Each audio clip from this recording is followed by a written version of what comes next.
Hoje nós vamos falar sobre um assunto que as famílias, as mamães entram em desespero, febre. É algo que muita gente fala e mesmo assim as famílias têm muitas dúvidas sobre isso. E eu trouxe aqui a nossa pediatra, a doutora Fernanda, para abordarmos juntas esse assunto. Bem-vinda ao programa. Obrigada, Mariana. Fê, a gente sabe que febre é algo muito comum na infância, mas sabemos também que as mães ficam desesperadas. Bastante. Então, eu queria que você falasse para nós, para a gente começar, o que é a febre? A febre é um mecanismo que o corpo tem para impedir que aquele vírus, aquela bactéria acabe se replicando. Então, apesar de muitas mães terem medo da febre, a febre é uma coisa maravilhosa do nosso corpo. Que quando a gente aumenta a temperatura, o corpo faz isso para que esses vírus, essas bactérias não se repliquem. Então, que não espalhem infecção. E além, o aumento da temperatura gera uma inflamação no corpo. Né? A gente pensa, uma inflamação é uma coisa ruim. Não, inflamação é uma coisa boa. É o corpo recrutando todas as células de defesa para ir combater aquilo que não está fazendo bem para a criança, né? Então, a febre é uma coisa muito boa do nosso corpo. É um mecanismo de defesa muito inteligente. Olha, isso acalmou meu coração de uma forma, né? Mãe, espero que acalme o seu também, mamãe. E quando que é febre? A gente sempre tem dúvidas na temperatura ali. Quando que a gente pode dizer, meu filho, minha filha está com febre? Se for procurar, vai encontrar várias definições, porque depende se é da sociedade brasileira, da americana, da canadense, se o termômetro é oral, axilar, retal, se a temperatura foi vista de manhã ou de tarde, mas para resumir, 37,8. A partir de 37,8 é considerado febre. E daí também a gente tem sempre dúvida, assim, convulsão. Isso. Aí, poxa, tá com 37,8, eu já vou medicar porque eu não quero que a criança tenha, né, esse processo de vir a convulsionar. Então, eu queria entender um pouco sobre essa parte. Isso. Eu acho que o principal medo da febre é a convulsão, né? A convulsão febril, hoje a gente fala crise febril, mas eu vou falar convulsão para não confundir. Ela não é para quem quer, a convulsão febril ela é para quem pode. A criança tem que ter uma predisposição a convulsionar por febre. Se essa criança não tem predisposição a convulsionar por febre, ela pode estar com 41 de temperatura que ela não vai convulsionar, tá? Então, quais seriam as condições, né, os fatores de risco para convulsionar por febre? Principalmente genética. Alguém na família convulsionava por febre quando era pequena. Mãe, pai, vovó, tio, primo. Alguém convulsionava. Crianças que foram internadas no período neonatal e aquelas com atraso no desenvolvimento neuropsicomotor. Só que assim, de todas as crianças, de 2 a 5% das crianças convulsionam. Então, de 95 a 98% das crianças nunca vão convulsionar. Então, não é algo comum. E a convulsão por febre depende muito de temperatura, não quer dizer, está com 41 vai convulsionar naquela criança que tem predisposição e com 38 não convulsiona. Criança que tem predisposição, às vezes convulsiona com 38, uma febre baixa. E a criança que convulsionou ali pela primeira vez, ela tem mais chances de seguir convulsionando, vivenciando essa experiência para sempre, até a vida adulta, adolescência? Como é que funciona? Não. Dessas crianças que convulsionam, apenas 30% podem convulsionar de novo por febre. A grande maioria apresenta um episódio de convulsão por febre e pode nunca mais convulsionar. Então, não significa que convulsionou uma vez que vai continuar convulsionando. O primeiro episódio de convulsão ele pode ocorrer entre 6 meses, geralmente entre 6 meses e 5 anos. Muito raro antes de 6 meses e depois dos 5 anos. Olha só que interessante. Então, não é uma coisa comum. Convulsão por febre não é comum. E Fê, quando que a gente entra com medicação? Isso. Nessas crianças, assim, crianças com doenças crônicas, como neurológicas, doenças pulmonares, cardíacas, endocrinometabólicas, como o diabetes, por exemplo, nessas a gente fica com o pé um pouquinho mais atrás. A gente acaba medicando mesmo quando ela está bem, relativamente, né? Nas crianças que não têm doenças crônicas, a gente medica a criança e não a temperatura. Então, tem criança que está com 39, 39,5 de temperatura e está lá pulando faceira. A gente não vai medicar essa criança. Agora, aquela que está com 37,5, que nem febre é, uma febrícula, e está lá super prostrada, caída, essa criança a gente medica.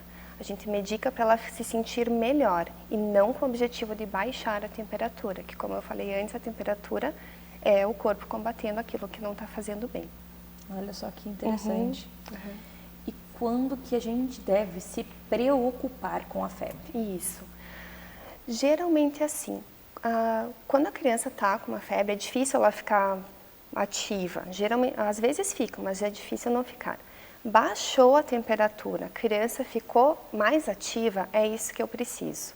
Agora, mesmo sem febre, aquela criança continua caída, continua prostrada, essa criança precisa ser avaliada, independente de quanto está a temperatura, independente a quanto tempo que ela está com febre. Enquanto a criança está com febre, tentar dar líquido para ela.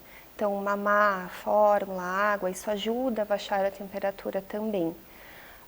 Se a criança está vomitando muito, com muita dor de cabeça, com dificuldade respiratória, muito cansada, uma coisa que eu acho legal de comentar é que quando a temperatura está alta, nosso coração acelera. Então, às vezes os pais falam, ela está com o coração muito acelerado quando está com febre. Isso é esperado, é do corpo. Então, criança com dificuldade respiratória, se está com diarreia e sai sangue ou pus, aquela febre que já de início, assim, é 40 de temperatura, é um pouco diferente do que aquela febre que vai subindo, né? Então, um pico muito alto já de primeira.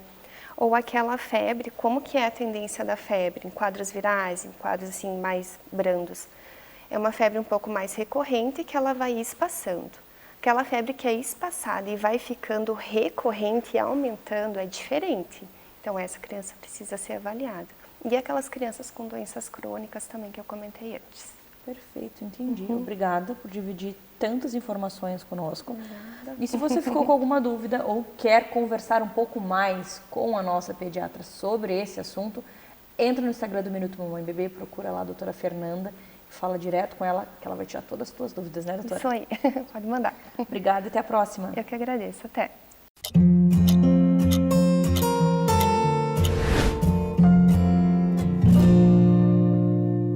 Agora a gente vai conversar com a Sol, a nossa enfermeira maravilhosa, consultora de amamentação e doula. Bem-vinda novamente. Obrigada. Sol, eu queria que você falasse um pouquinho para nós sobre os cursos que você está disponibilizando para as famílias, para as gestantes, para os papais. Conta tudo para nós. Então, Mari, está sendo muito surpreso assim, o resultado, né? Há muito tempo a gente tinha esse projeto de começar a fazer grupos de gestante, né? E quando eu trabalhei no William da outra vez, antes de pedir demissão, ir para Santa Helena, né? A gente tinha esse projeto, mas não foi colocado em prática. E aí, quando eu voltei para o William, daí poxa vida, vamos ter que botar em prática, né? E aí se juntou eu, a Luadne, né, que é minha filha, a Aline, que é Nutri, lá do hospital, e a Patrícia, que trabalha na hotelaria, e a Patrícia apresenta o hospital, essas coisas. Vamos fazer, vamos fazer. E a gente começou, fizemos o nosso primeiro lá no hospital mesmo. O primeiro e o segundo foi lá no hospital.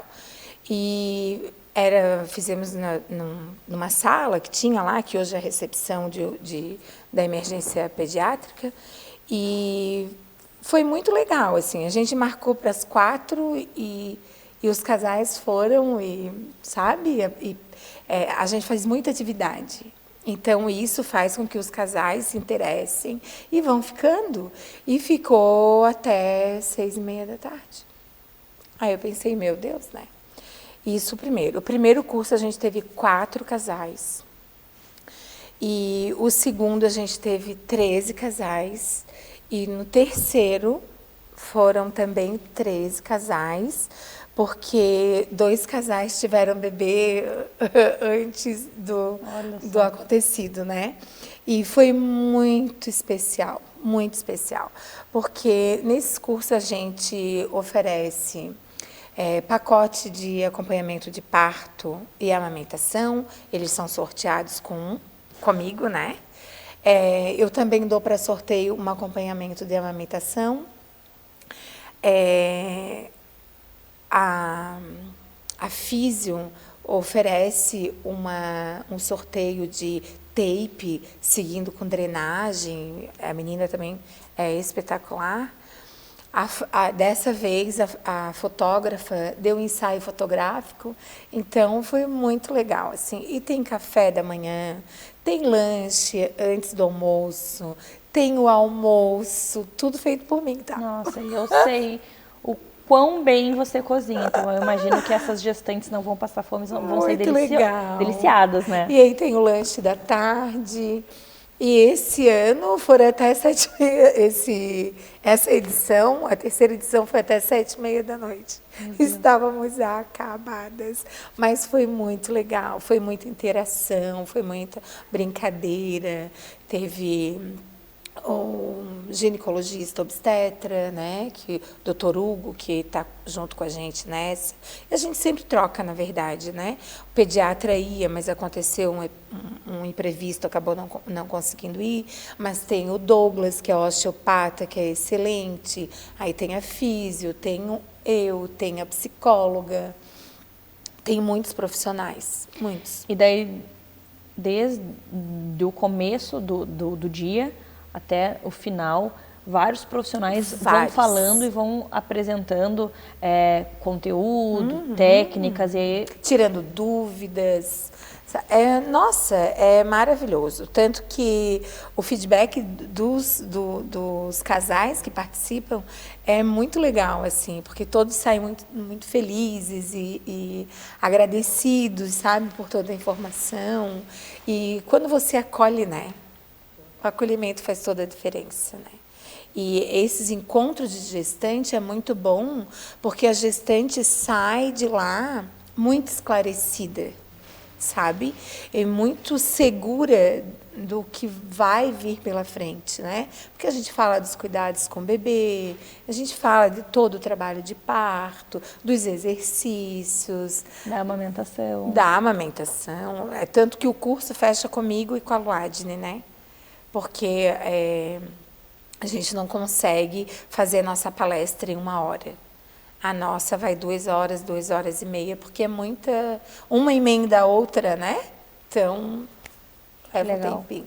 Que trabalho bonito, educativo para essas famílias. Muito legal. E eu sempre falo, né, que quando a gente tem informação, a gente fica muito mais seguro para vivenciar qualquer situação. Com certeza. E a gente sabe que a gestação é um momento muito delicado, que tem várias coisas para a gente pensar, e aí depois vem a amamentação, vem primeiro o nascimento, depois a amamentação, cuidados com o bebê. Então são muitas informações, e passadas de uma forma leve, onde tu toma um café, faz um lanche, conhece outras famílias, aí troca um WhatsApp de uma outra mãe, sabe? Eu acho que fica muito mais gostoso vivenciar essa fase, né, Sol?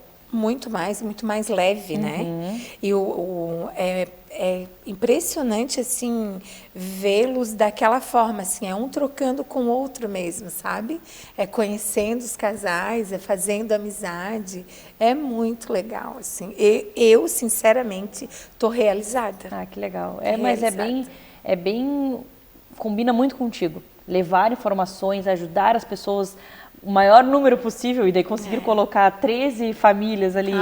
Então daí, mas eu tenho certeza que vai crescer cada vez mais, e eu quero saber quando que é o próximo. O próximo está marcado para dia 2 de dezembro. E daí como que as pessoas fazem, Sol, para ter acesso, para participarem? Então, vai ser colocado no meu Instagram, porque as pessoas entram em contato, a gente está lá na divulgação, o número que a pessoa vai se dirigir, né? E aí a pessoa liga e aí marca. Geralmente a Patrícia assume a proposta de marcar, de indicar o lugar, né? E, enfim, é ela que reserva a vaga de cada um.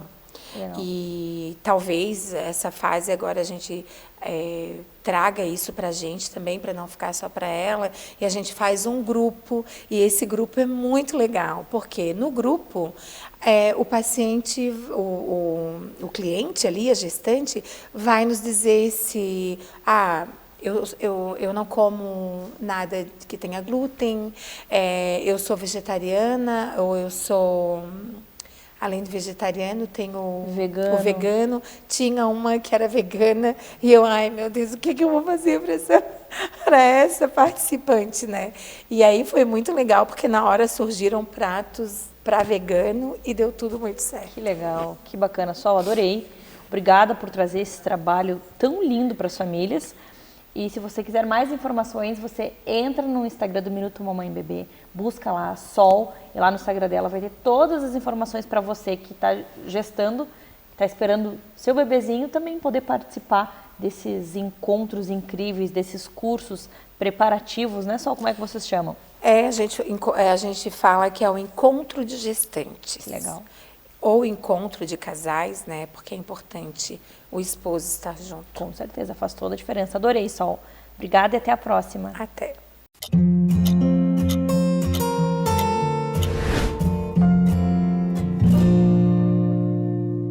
Agora nós vamos falar sobre algo muito importante, que é a parceria entre família, escola e terapeuta com a nossa neuropsicopedagoga Fê. Bem-vinda ao nosso programa. Obrigada, Mari. Obrigada pelo convite de estar aqui. Estou muito contente. Muito feliz em ter você aqui, aprender muito e compartilhar conhecimento. Fê, então, queria falar um pouquinho sobre isso, assim, sabe? Sobre essa parceria da terapia, da escola, da família.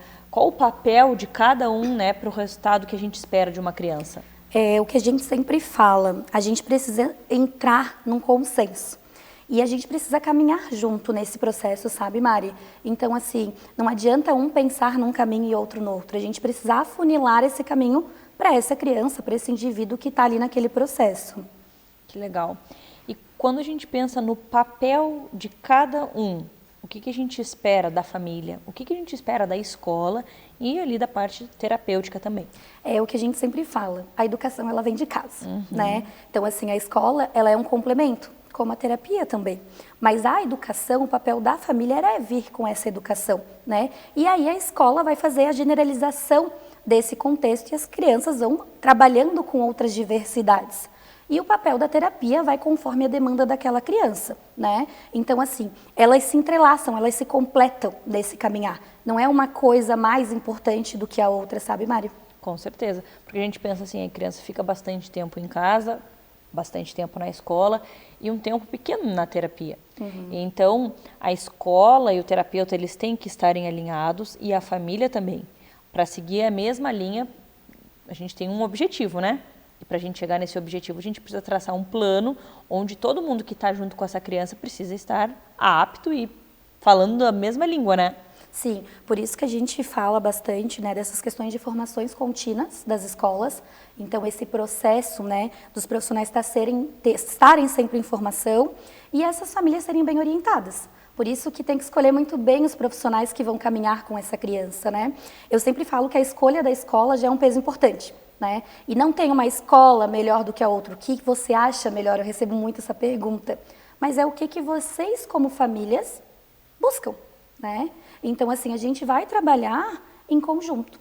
Então, a gente vai sentar quando houver necessidade, a gente vai orientar o que fazer na escola, o que fazer na terapia e como fazer em casa. Fê, e essa orientação, ela acontece diretamente com a escola? Você, como neuropsicopedagoga, você entra em contato com a escola, passa um feedback? Existe esse diálogo entre a escola e você?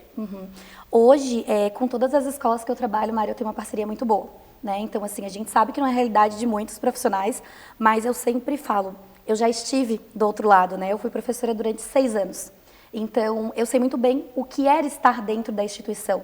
Então, assim, hoje eu crio muitos caminhos mais fáceis de chegar na escola. É porque a criança está mais tempo aonde? Dentro da escola. No mínimo, aí vamos pensar em 4 horas, para quem estuda, né, meio período. Então, sempre que há necessidade, eu vou para a instituição, tanto para fazer orientação com a equipe escolar, tanto para fazer a observação da minha criança em sala de aula. Que legal, e acredito que os resultados sejam bem positivos, né? São bem intensos, né? Por quê? Porque a equipe escolar também se sente acolhida. Então, o profissional está ali, não está só apontando o dedo, mas eu estou entendendo o que acontece, porque não é somente uma criança.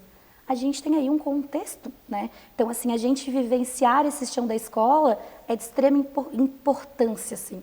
Que legal. E essa tua bagagem, essa tua experiência de ter vivenciado dentro da escola várias situações, então hoje, de um outro lado, você consegue se remeter àquela Fê que estava dentro da escola também, né? E fica mais fácil o acesso. Sim, porque é muito fácil a gente estar, né, em sala de aula, vou falar como pedagoga agora, que é a minha formação base, e a gente receber um relatório com várias orientações.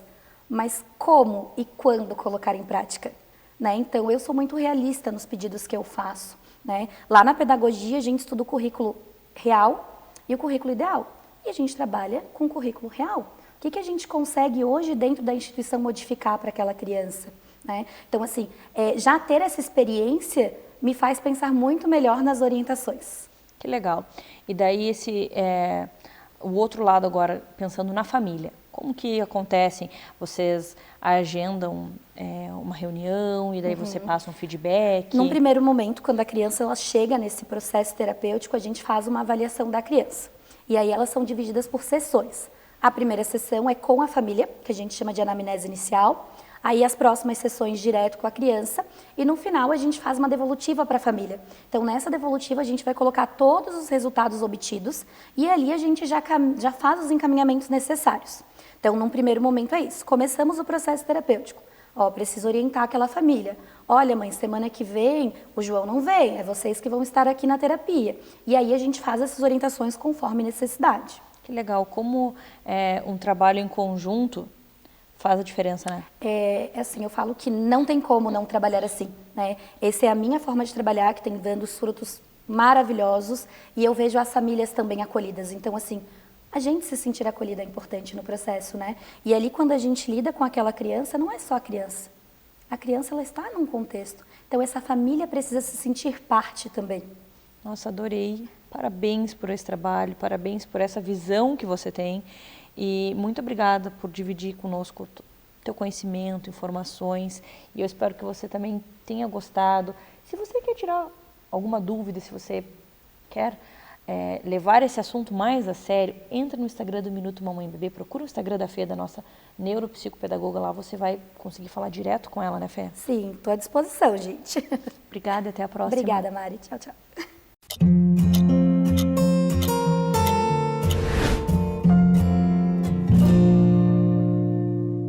Vamos falar sobre o torcicolo e suas repercussões com a nossa osteopata maravilhosa, Jéssica. Bem-vinda novamente. Obrigada.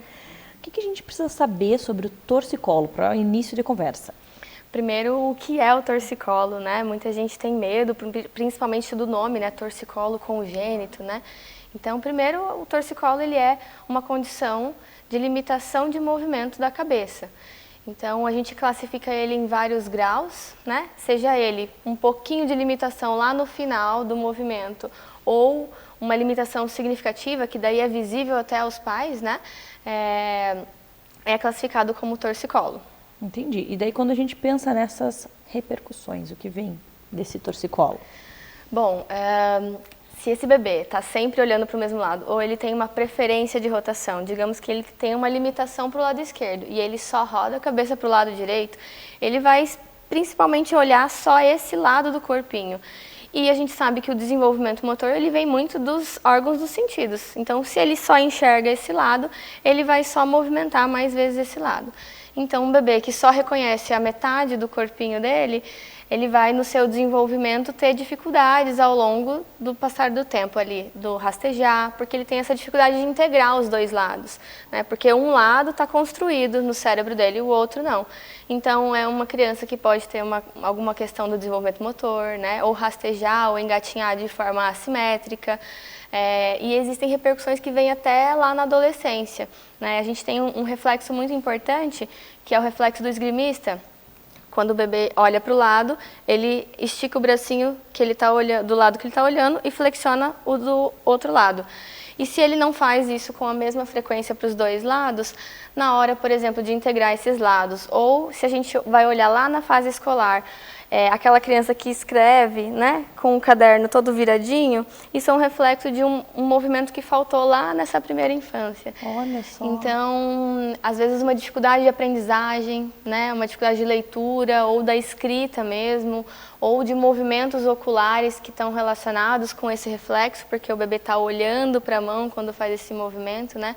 Então, até questões posturais, né? Desalinhamentos, escolioses, a gente consegue associar hoje ao torcicolo não tratado lá nessa primeira infância.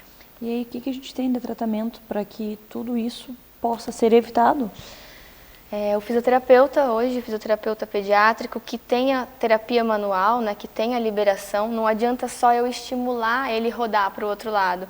Eu preciso soltar esses músculos, né? Eu costumo falar assim que é igual a gente ir para academia com uma roupa de couro, uma roupa apertada. A gente pode até querer fazer o movimento, mas eu vou ter limitações. Então não adianta eu querer estimular. Então eu tenho que passar por um profissional, um osteopata pediátrico ou um fisioterapeuta que tenha terapia manual, né, no seu repertório de técnicas ali, para poder soltar essa musculatura. E aí depois sim incentivar e orientar, né, os pais a que incentive, né, para o lado contrário. Inclusive mudanças em casa, né, precisam ser feitas.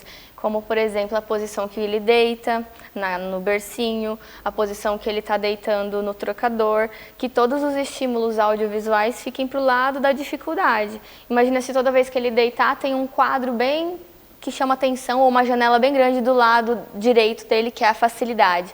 Então eu tenho que inverter para que esses estímulos sejam dados para o outro lado. Então a orientação da família, a gente precisa bastante da família, né, junto com a gente para poder ter um sucesso no tratamento. Então a gente tem que perguntar para a família várias coisas para montar essa estratégia, porque a gente sabe que o trabalho em equipe multifuncional dá certo. E a maior equipe aí nesse caso é a família, né, Jéssica? Pegando junto e incentivando e fazendo as adaptações que necessitam para ter o resultado que a gente espera. Exatamente. A gente fica com o bebê ali 1, 2 horas no máximo, né, na semana, ou às vezes eu vejo a cada 15 dias.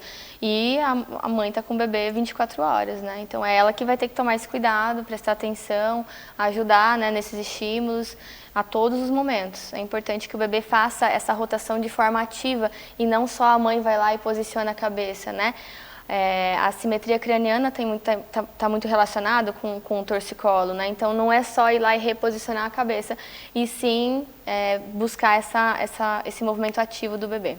E quando a gente quando a gente tem esse diagnóstico e a gente busca um tratamento, todas aquelas repercussões que tu falou precisam ainda assustar essa família?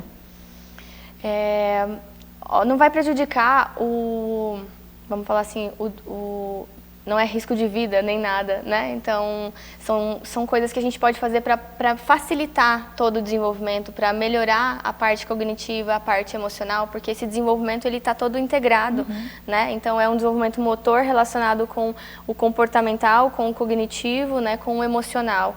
Então, se a gente tem uma maturidade dentro de uma valência desse desenvolvimento, as outras também são facilitadas, né? Que legal, adorei. Obrigada por trazer essas informações para nós e até a próxima. Até.